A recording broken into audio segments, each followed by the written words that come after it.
Suppose ఇక్కడ ప్రాసెస్లో 5 ప్రాసెస్లు ఉన్నాయనుకోండి. ఈ 5 ప్రాసెస్లో P1 అనే ప్రాసెస్ రన్నింగ్ స్టేట్లో ఉంది. ఓకేనా? ఎన్ని ప్రాసెస్లు ఉన్నాయి? 5 ప్రాసెస్లు ఉన్నాయి. 5 ప్రాసెస్లో P1 అనే ప్రాసెస్ రన్నింగ్ జరుగుతుంది, అంటే ప్రాసెస్ ఇంకా జరుగుతుంది.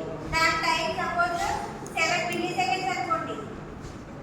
ఓకేనా? ఈ 7 మిల్లీ సెకండ్స్ టైం వరకు ఆ ప్రాసెస్ ఏం చేయాలి? ప్రాసెస్ అనేది జరగాలి. ఇక్కడ ఎన్ని ప్రాసెస్లు ఉన్నాయి? 5 ప్రాసెస్లు ఉన్నాయి. P2 యొక్క ప్రాసెస్ అనేది టైము ఓన్లీ 3 మిల్లీ సెకండ్సే ఉంది. కానీ P1 యొక్క ప్రాసెస్ టైం ఎంత ఉంది? 7 మిల్లీ సెకండ్స్ ఉంది.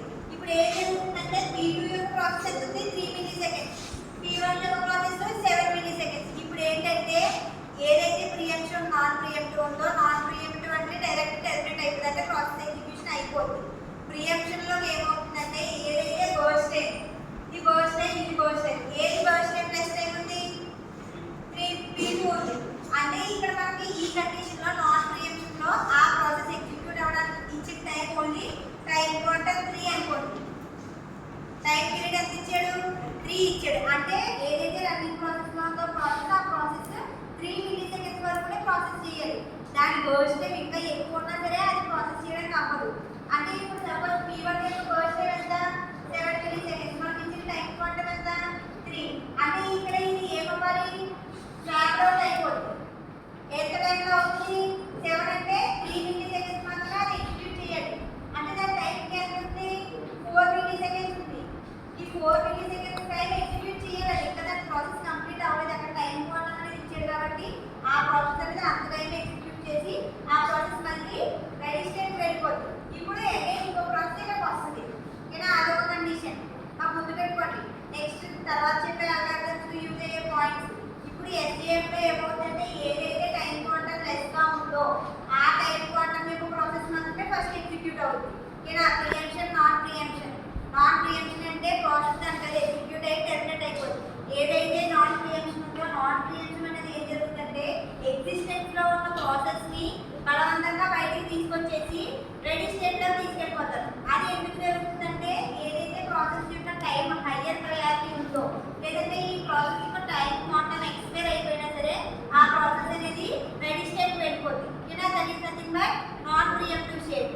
ఏ రన్నింగ్ స్టేట్లో ఉన్న ప్రాసెస్ ఏదైతే ఉందో ఆ రన్నింగ్ స్టేట్లో ఉన్న ప్రాసెస్ని స్వాప్ అవుట్ చేసి, అంటే అది ఆల్రెడీ రన్నింగ్లో ఉంది, రన్నింగ్లో ఉన్న ప్రాసెస్ని నువ్వు ప్రాసెస్ చేయకు, వేరే ప్రాసెస్ అనేది హయ్యర్ ప్రయారిటీ ఉంది, ఆ ప్రాసెస్ జరగాలి, ఈ ప్రాసెస్ని హోల్డ్ చేయాలి. హోల్డ్ చేయాలి అంటే ఆ ప్రాసెస్ని ఏం చేయాలి? రన్నింగ్ స్టేట్ నుంచి రిమూవ్ చేయాలంటే CPU ఆ రన్నింగ్ ప్రాసెస్ని ఆపేయాలి. ఆపేసి వేరే హయ్యర్ ప్రయారిటీ ఉన్న ప్రాసెస్ని రన్ చేయాలి. అంటే ఇప్పుడు P2 హయ్యర్ ప్రయారిటీ ఉందనుకోండి, ఈ P1 అనేది ఏమవుతుంది? స్వాప్ అవుట్ అయ్యి రెడీ స్టేట్ వెళ్ళిపోతుంది. ఇప్పుడు హయ్యర్ ప్రయారిటీ 5 ప్రాసెస్లు ఉన్నాయని చెప్పిన ఒక ప్రాసెస్ ఇక్కడ ఉంది. ఇక్కడ ఎన్ని ప్రాసెస్లు ఉంటాయి? 4 ప్రాసెస్లు ఉన్నాయి. ఈ 4 ప్రాసెస్లు దేనికైతే హయ్యర్ ప్రయారిటీ ఉందో ఆ ప్రాసెస్ అనేది రన్నింగ్ స్టేట్ వెళ్తుంది. ఓకేనా? This is nothing but non preemption state. అంటే ఏదైతే రన్నింగ్ పొజిషన్లో ఉన్న ప్రాసెస్ని మనం బలవంతంగా స్వాప్ అవుట్ చేసి రన్నింగ్ రెడీ స్టేట్ చేస్తున్నామో that is nothing but non preemption state. ఓకేనా? ఇప్పుడు SJF ఎందుకు? ఈ SJFలో ప్రియంప్షన్ స్టేట్ ఉంటుంది, నాన్ ప్రియంప్షన్ స్టేట్ ఉంటుంది. ఓకేనా? SJF preemption, SJF non preemption. First SJF non preemption చెప్తున్నాను. అదే ఇదే SJF ప్రియంప్షన్ అనుకోండి, SJTF అంటారంటే షార్టెస్ట్ జాబ్ ఫస్ట్ టైం. ఓకేనా? SJFT SJF విత్ నాన్ ప్రియంప్షన్ ఉంటుంది, SJF విత్ ప్రియంప్షన్ ఉంటుంది. ఇప్పుడు నాన్ ప్రియంప్షన్ అంటే ఏం చెప్పాం కదా, ఆ నాన్ ప్రియంప్షన్లో ఒక ఎగ్జాంపుల్ తీసుకుని చూద్దాం. ఫస్ట్ SJF అంటే ఏమేముంది? Shortest job first.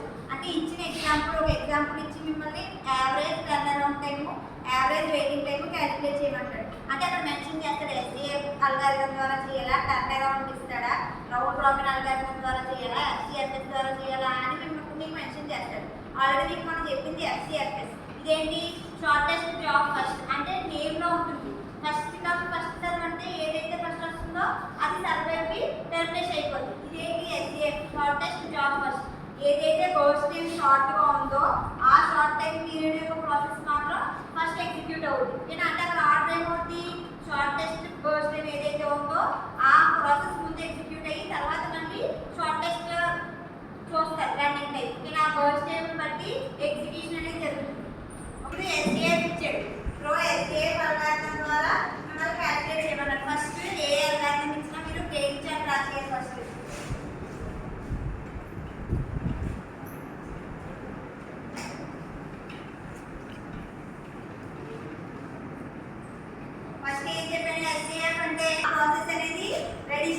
Running state వెళ్తుంది.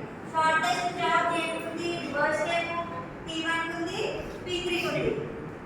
అంటే ఏ ప్రకారం ఏమవ్వాలన్నా shortest job first either P1 వెళ్ళాలి లేదా P3 వెళ్ళాలి. ఇప్పుడు మనం గెయిన్ చార్ట్ లో స్టార్టింగ్ పాయింట్ ఏం తీసుకున్నామంటే 0 తీసుకున్నాం. ఓకేనా? స్టార్టింగ్ పాయింట్ ఏం తీసుకున్నాం? 0 తీసుకున్నాం. 0 టైంలో ఏదైనా ప్రాసెస్ అరైవ్ అవుతుందా లేదా చూడాలి. ఏదైనా ప్రాసెస్ అరైవ్ అవుతుందా?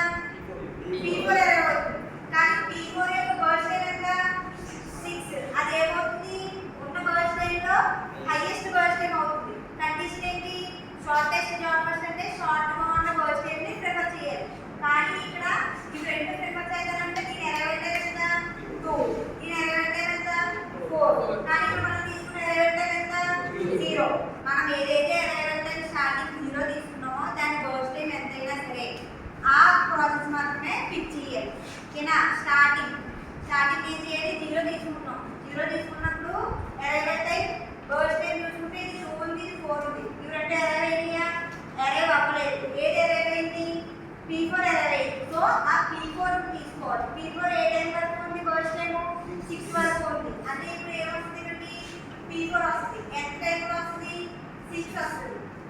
అంటే ఇప్పుడు రన్నింగ్ స్టేట్ లో ప్రాసెస్ ఎన్ని ఉన్నాయి? రన్నింగ్ స్టేట్ లో 5 ఉన్నాయి. 5 వచ్చేసింది. ఫస్ట్ 0 లో రాలేదు. ఫస్ట్ ఏముంది? P4 అనేది ఉంది. ఈ P4 ఫస్ట్ అరైవ్ అయ్యింది. ఇక్కడ అన్ని ప్రాసెస్లు వచ్చినాయి. రన్నింగ్ స్టేట్ కి రాలేదు. 0 టైంలో ఏది వచ్చింది? ఓన్లీ P4 వచ్చింది. రిమైనింగ్ ప్రాసెస్లు ఏమైనా ఉన్నాయా రన్నింగ్ స్టేట్ లో? లేవు. అర్థమవుతుందమ్మా? రన్నింగ్ స్టేట్ లో 0 టైంలో P4 మాత్రమే వచ్చింది. రిమైనింగ్ ప్రాసెస్లు ఏది రాలేదు. రిమైనింగ్ ప్రాసెస్లు ఎప్పుడు వస్తే 0 to 6 టైం వచ్చింది. అంటే P4 దాని యొక్క కంప్లీషన్ ప్రాసెస్ కంప్లీట్ అవడానికి ఎంత టైం పట్టింది? 6 మిల్లీ సెకండ్స్ పట్టింది. ఇప్పుడు 0 to 6 టైంలో అన్ని ప్రాసెస్లు అరైవ్ అయిపోయాయి చూడండి. 0 to 6 టైంలో అన్ని ప్రాసెస్లు అరైవ్ అయిపోయాయి. అంటే P4 ప్రాసెస్ కంప్లీట్ అవ్వడానికి పట్టిన టైంలో రిమైనింగ్ ప్రాసెస్ అన్ని కూడా అరైవ్ అయిపోయాయి. అంటే ఇక్కడ ఏ ప్రాసెస్ ఉంటాయి? ఇక్కడ P1 ఉంటుంది, P2 ఉంటుంది, P3 ఉంటుంది, P5 ఉంటుంది. ఓకేనా?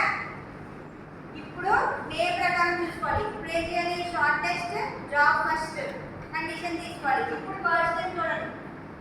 ఏ బర్స్ట్ టైం తీసుకోండి? P1 అండ్ P3 రెండు ఉన్నాయి. ఆల్రెడీ అరైవ్ అయిపోయింది. ఇప్పుడు రన్నింగ్ స్టేట్ ఏ ప్రాసెస్ వెళ్తుంది? ఏ ప్రాసెస్ ఎగ్జిక్యూషన్ కంప్లీట్ చేస్తుంది అంటే రెండు ఈక్వల్ గా ఉన్నప్పుడు దాని యొక్క ప్రాసెస్ యొక్క నెంబర్స్ చూసుకోవాలి. ఓకేనా? దాని ప్రకారం ఏ ప్రాసెస్ వస్తుంది? P1 వస్తుంది. P1 బర్స్ట్ టైం ఎంత? 6 + 1 7. అంటే P1 ఎగ్జిక్యూషన్ అయిపోయింది. P4 ఎగ్జిక్యూషన్ అయిపోయింది. నెక్స్ట్ ఎవరు వస్తారు? P3 అరైవ్ అయితే 1 కాబట్టి P3 వస్తుంది. దాని బర్స్ట్ టైం ఎంత?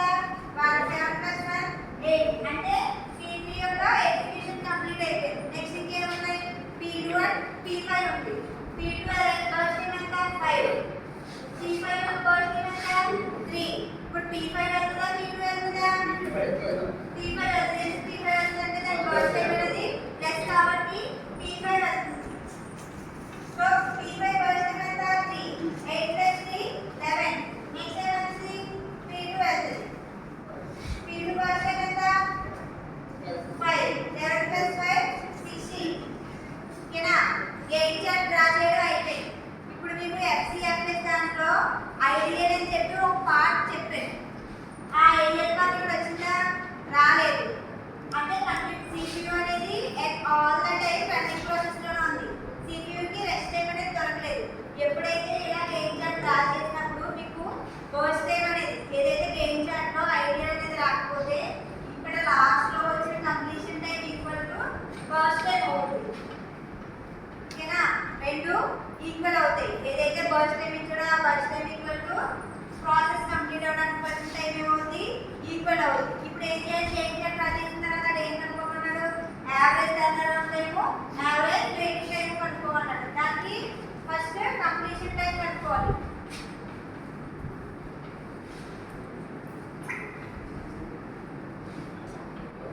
టర్నరౌండ్ టైంకి ఫార్ములా టర్నరౌండ్ టైం ఎలా క్యాలిక్యులేట్ చేస్తాం?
టైం ఎంత 7 7 minus 2 5 నెక్స్ట్ p2 నాకు సారీ p1 ఎలా ఉంటాయి p1 ఎలా ఉంటే ఎంత 6 నార్మల్ p1 ఎలా ఉంటే ఎంత 2 6 minus 3 ఎంత అవుతుంది 4 p2 ఎలా ఉంటే ఎంత p2 ఏంటంటే నేను చెప్తాను 11 ఇక్కడ మార్చిన ఎలా ఉంటే ఎంత 1 11 minus 1 10 నెక్స్ట్ p3 ఏంటంటే 7 minus 4 3 p4 ఏంటంటే 0 0 minus 0 0 నెక్స్ట్ p5 ఏంటంటే 8 minus 2 6 20 ఈక్వల్ అయ్యా ఇలా టైము వెయిటింగ్ టైం మాత్రమే క్యాలిక్యులేట్ చేసాం యావరేజ్ కావాలంటే ఏంటి అని డివైడెడ్ బై 5 చేయాలి ఆన్సర్ చెప్పండి 2 ఇది 23/5